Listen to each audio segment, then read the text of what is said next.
त्या शेतांमध्ये ध्वजारोहण करण्याचा एक कार्यक्रम किंवा एक आंदोलन या ठिकाणी करण्यात आलेलं आहे। 12ही जिल्ह्यात हे आंदोलन होते। कोल्हापूर जिल्ह्यात देखील कोगिल बुद्रुक या गावामध्ये हे आंदोलन झालं, ज्यामध्ये काँग्रेसचे नेते सतेज पाटील देखील सहभागी झाले। आणि या सगळ्या आंदोलनानंतर आपण बघतोय सतेज पाटील स्वतः खरडा भाकरीचा आस्वाद देखील घेताना आपल्याला पाहायला मिळत आहेत। काय सांगाल, आज स्वातंत्र्य दिनाच्या निमित्तानं हे आंदोलन करावं लागलं? स्वातंत्र्य दिनाच्या निमित्तानं शेतकऱ्यांना शक्तिपीठातनं स्वातंत्र्य द्यावं सरकारनं, अशी आमची विनंती आहे।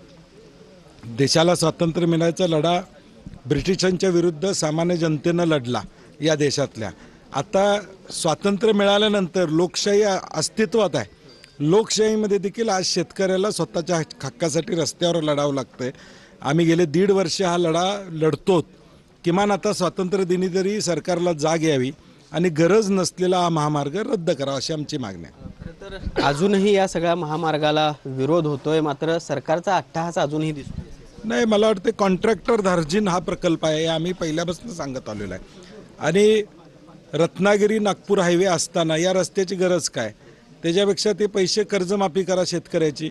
मुंबईच्या लोकलमध्ये दररोज 5 ते 6 लोक मृत्यू होतात रेल्वे क्रॉसिंग करताना, तिथं हे पैसे द्या। मुलांच्या शिष्यवृत्ती द्या, गरिबाला काहीतरी महागाई कमी होईल असं काहीतरी करा। अनेक गोष्टी आहेत प्रायोरिटी सरकारच्या, त्या चुकत चाललेल्या आहेत। आणि हे प्रायोरिटी नसलेले गोष्टीवर खर्च का करते सरकार माहीत नाही।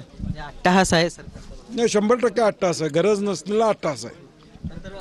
तर 4 दिवसापूर्वी जी ऑनलाईन या सगळ्या संदर्भात बैठक झाली होती, त्यावेळी तुम्ही एक आरोप देखील केला, अजून काम सुरू व्हायच्या आधीच या सगळ्या महामार्गाचं बजेट वाढवलं।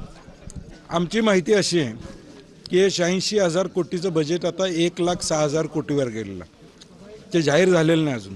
परंतु आमची माहिती अशी आहे, म्हणजे आता कशात काही नाही आणि आत्तापासूनच अशी परिस्थिती असेल। मुळात रस्त्याचं